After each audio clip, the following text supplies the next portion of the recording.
दोस्तों, आज की जो कहानी मैं आप लोगों को सुनाने जा रहा हूँ, शायद ही इससे पहले आप लोगों ने सुनी होगी। यह कहानी राजकुमार चंद्रहास और राजकुमारी विषया की है।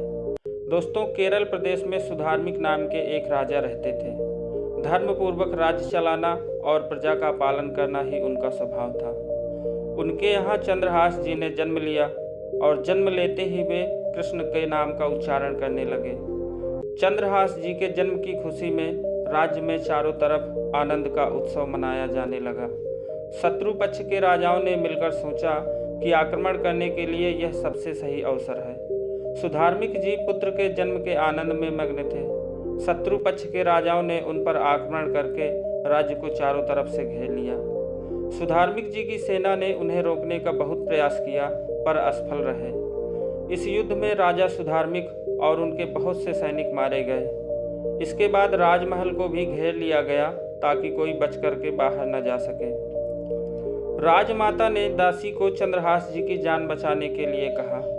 दासी ने विचार किया कि अगर वह उन्हें राजकुमार की तरह ले जाती है तो उन्हें मार दिया जाएगा। दासी ने झाड़ू पोंछा लगाने वाली सेविका का रूप धारण किया और कुछ दोने पत्तलों के नीचे चंद्रहास जी को छुपाकर बाहर ले गई। वह चंद्रहास जी को लेकर कुंतलपुर राज्य में पहुंची। उन्होंने वहां के मंत्री धृष्ट बुद्धि से प्रार्थना करके महल में सेवा करने के लिए कहा। उन्हें सेवा में रख लिया गया। उन्होंने अपना असली परिचय किसी को नहीं बताया। जब चंद्रहास जी 3 वर्ष के हुए तब दासी की मृत्यु हो गई। अब उनकी देखरेख करने वाला कोई नहीं था और उन्हें महल से बाहर निकाल दिया गया। अब वह गलियों में भटकने लगे और कृष्ण नाम जपने लगे। एक दिन नारद जी ने देखा कि यह बालक कृष्ण कृष्ण बोलता रहता है और इसका कृष्ण के अलावा कोई नहीं है। नारद जी ने उन्हें बुलाया और कहा, मैं तुम्हें एक अमोघ वस्तु देता हूँ। नारद जी ने उनके लिए एक छोटी सी शालिग्राम की मूर्ति दे दी और उस बालक से कहा कि इस मूर्ति को धो करके पी लेना और जो भी तुम्हें मिले इसको अर्पित करके खा लेना। चंद्रहास जी ने सोचा कि शालिग्राम को धोने, स्नान कराने और भोग लगाने के लिए तो कोई बर्तन चाहिए। उन्होंने पान की तरह शालिग्राम को अपने मुख में ही रख लिया। इधर मंत्री धृष्ट बुद्धि, जिसने चंद्रहास जी की दासी को आश्रय दिलाया था, उनके एक पुत्र थे मदन जी, जो बहुत ही भगवत भाव वाले थे। उनकी एक पुत्री भी थी जिसका नाम विषया था। मदन जी का भक्तों को भोजन खिलाने का स्वभाव था। उन्होंने कई भक्तों और ब्राह्मण जनों को भोजन के लिए बुलाया था। तब चंद्रहास जी भी खेलते खेलते वहीं पहुंच गए और वहां प्रसाद खाने लगे। उन बड़े बड़े ब्राह्मणों में एक ज्योतिषाचार्य भी थे। धृष्ट बुद्धि जी ने अपनी पुत्री विषया को सामने ले जाकर उनसे कहा, आप इसका हाथ देखकर बताइए कि इसका वर कैसा होगा। ज्योतिषाचार्य ने आसपास दृष्टि डाली और चंद्रहास जी की ओर इशारा करके बोले, यह लड़का ही इसका वर होगा। धृष्ट बुद्धि ने कहा, आपने शायद सही से रेखा नहीं देखी। ये तो दासी का लड़का है, ये हमारी पुत्री का वर कैसे बनेगा। ब्राह्मण बोले कि मैंने तो सही सही ही भाग्य देखा है और दक्षिणा लेकर चले गए। धृष्ट बुद्धि ने विचार किया कि ये दरिद्र लड़का मेरी पुत्री का वर नहीं बनना चाहिए। मैं इतने बड़े राज्य का महामंत्री हूँ और मेरी पुत्री का ऐसा दुर्भाग्य नहीं होना चाहिए। उन्होंने निश्चय किया कि इसे आज ही मरवा डालते हैं। उन्होंने तुरंत जल्लादों को बुलाया और कहा, इस बालक को ले जाओ और जंगल में इसे मार के इसका कोई अंग मुझे काट के दिखाओ। चंद्रहास जी इतने सुंदर, सुशील और प्यारे लगते थे कि कोई भी उनको मारने के लिए तैयार नहीं होता था। एक जल्लाद उनका भाव देखकर बैठ गया और दूसरे से बोला, भले ही दृष्ट बुद्धि मुझे मार दे, लेकिन मैं इस बालक को नहीं मार पाऊंगा, मेरी हिम्मत नहीं है। दूसरे जल्लाद ने भी सहमति देते हुए कहा, इस बालक में कुछ विशेषता तो है।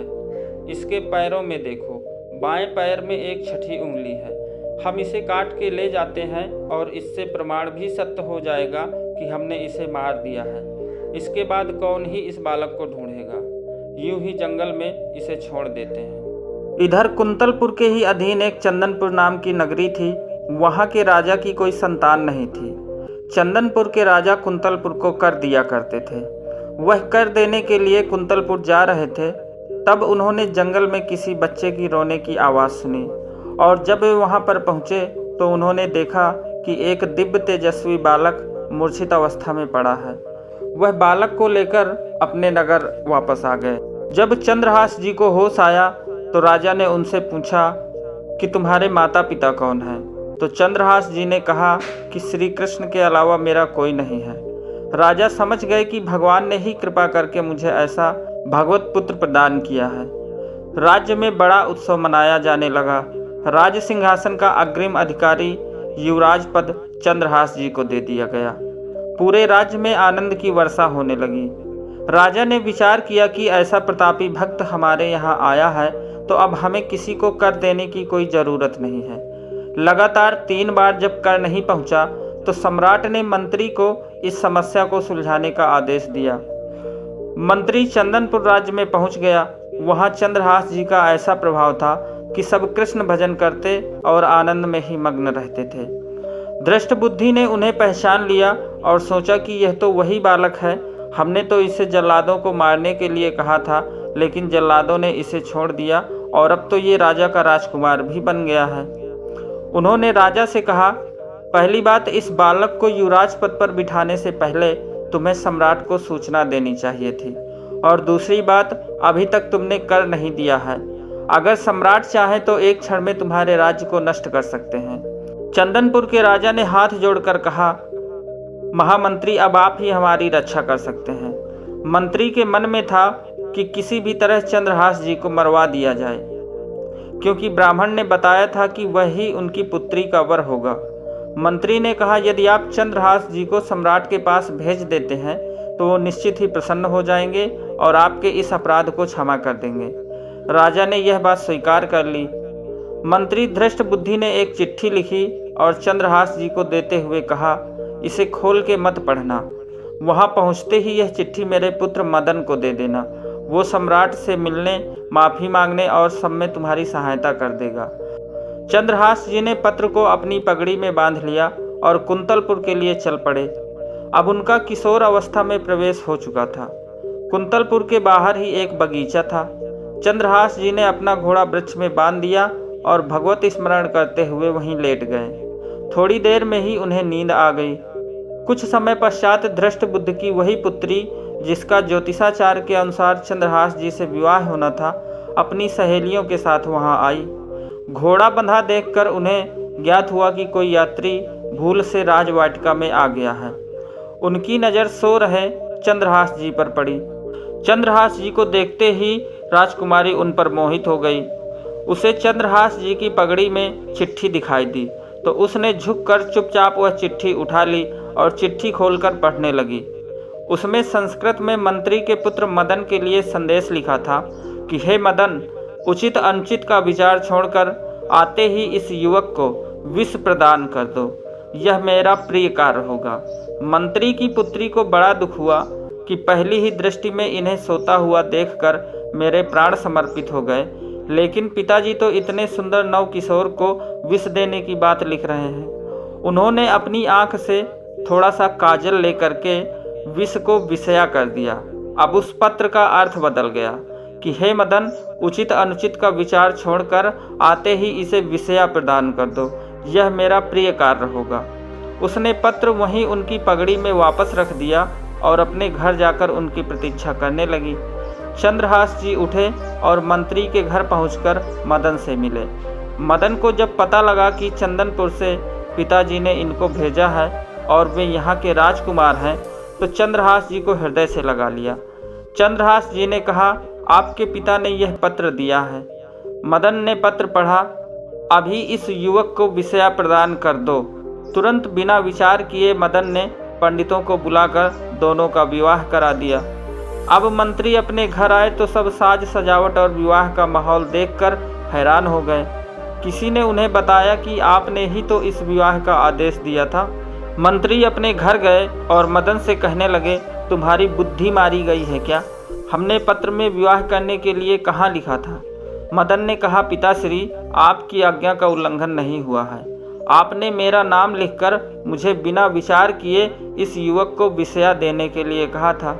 इसमें मेरी कोई त्रुटि नहीं है। मंत्री ने जब चंद्रहास जी को दूल्हे के रूप में देखा तो और क्रोध से भर गया। उसने विचार किया कि चाहे मेरी बेटी विधवा हो जाए पर मैं इसे जिंदा नहीं रहने दूंगा। वह चंद्रहास जी के नज़दीक गया और उनसे कहा, बहुत कृपा हुई कि आप हमारे दामाद बने। हमारे यहाँ की एक रीति है, हमारे नगर के बाहर जो देवी का मंदिर है उसमें लड़की का वर अकेले पूजा करने जाता है। आपको हमारी कुल की रीति का पालन करना पड़ेगा। चंद्रहास जी मान गए और पूजन की थाली तैयार करने लगे। दूसरी ओर मंत्री ने कई बलवान सैनिकों को भेजा और आदेश दिया कि देवी पूजन के लिए जो आ रहा है तत्काल उसे मार देना। किसी भी तरह वह बचना नहीं चाहिए, अन्यथा तुम सब मारे जाओगे। सब सैनिक आदेश पाकर पहले ही वहां पहुंच गए। उसी समय वहां के चक्रवर्ती सम्राट कुछ बड़े बड़े विद्वानों और ऋषियों से बातचीत कर रहे थे। ऋषियों ने कहा, महाराज, अब आपका राज सिंहासन पर बैठना राज्य के लिए मंगलमय नहीं होगा। आपका समय बदल रहा है। इस समय यदि चंद्रहास जी को सम्राट पद पर बैठा दिया जाए तो आगे अकाल नहीं पड़ेगा और प्रजा का बड़ा मंगल होगा। यह मुहूर्त आपके राज सिंहासन से हटने का है। सम्राट ने कहा, प्रजा और देश का मंगल हो, इसलिए मैं बिल्कुल इसका पालन करूंगा। मदन वहीं बैठे हुए थे। सबने कहा, तुरंत जाओ और तुम्हारे बहनोई चंद्रहास जी को लाओ। मदन तुरंत निकले तो सैनिकों ने उन्हें बताया कि चंद्रहास जी तो देवी पूजन के लिए नगर के बाहर जा रहे हैं। मदन उसी दिशा में गए और चंद्रहास जी को मिलते ही उन्होंने कहा, सुनो, देवी की पूजा मैं कर लूँगा। इसी समय मुहूर्त है, जाओ, सम्राट पद का अभिषेक कराने के लिए आपको राजा ने बुलाया है। इतना कहकर मदन जी देवी पूजा के लिए और चंद्रहास जी सम्राट पद के लिए अलग अलग दिशाओं में चले गए।